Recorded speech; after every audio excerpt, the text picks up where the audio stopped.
areal persawahan, seorang petani tampak berdiri sambil memandangi tanaman jagung.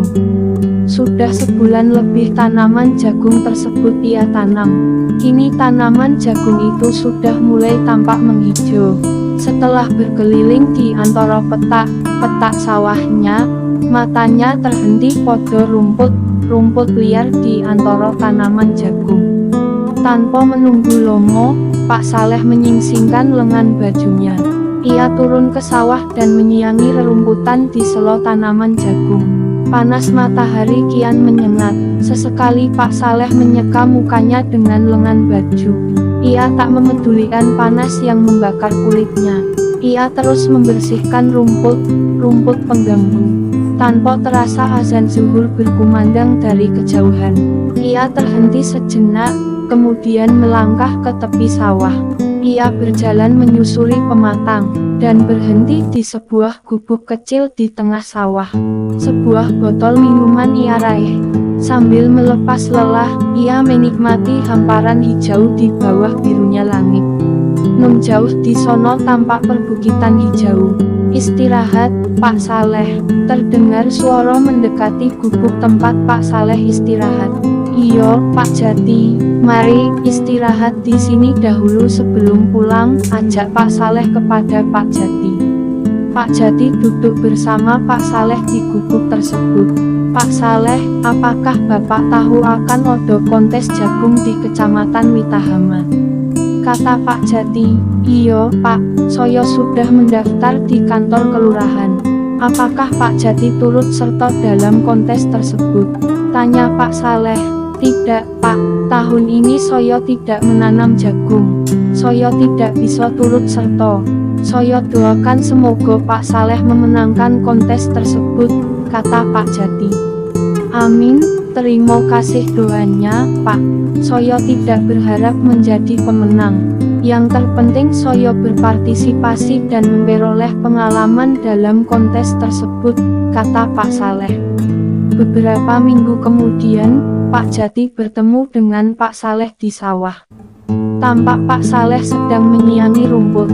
Otot tangan Pak Saleh terlihat kuat saat mencabuti rumput liar. Selamat, Pak Saleh.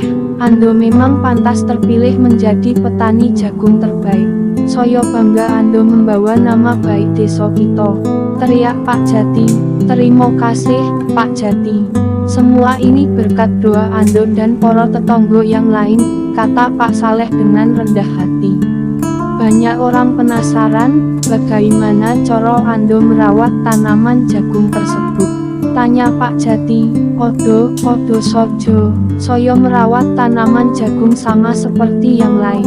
Tapi, saya memiliki resep rahasia untuk tanaman jagung saya, jelas Pak Saleh.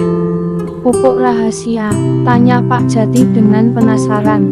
Bukan, Pak, bukan pupuk rahasia, tapi resep rahasia. Tapi apakah orang percaya kalau saya memiliki resep rahasia? Kata Pak Saleh. Apa resep rahasia itu, Pak Saleh? Tanya Pak Jati penuh harap. Saya hanya membagikan benih jagung terbaik kepada petani di sekitar sawah ini, kata Pak Saleh sambil tersenyum. Loh, benih jagung terbaiknya kok malah diberikan ke petani lain? Itu dia kuncinya. Tanaman jagung punya serbuk sari dan putik kan, Pak? Iya, Pak. Lantas, tanya Pak Jati kembali. Angin menerbangkan serbuk sari dari bunga yang masak. Kemudian, angin menebarkannya dari satu sawah ke sawah lain. Wah, Pak Saleh memang cerdas, puji Pak Jati. Coba bayangkan jika tanaman jagung di sawah sebelah ini buruk, maka serbuk sari yang ditebarkan ke sawah saya pun juga buruk. Ini tentu menurunkan kualitas jagung di sawah saya. Terang Pak Saleh kepada Pak Jati. Musim tanam yang akan datang, saya akan coba resep Pak Saleh, kata Pak Jati. Begitu pula dengan hidup kita, Pak. Jika kita ingin menjadi petani yang berhasil, kita harus menolong orang sekitar menjadi berhasil pula. Mereka yang ingin hidup dengan baik harus menolong orang di sekitarnya untuk hidup dengan baik pula, kata Pak Saleh kepada Pak Jati. Pak Jati tersenyum mendengar perkataan dari Pak Saleh. Angin sepoi menerpa kedua wajah petani ini. Mereka tampak menikmati udara dan pemandangan hijau di sawah mereka.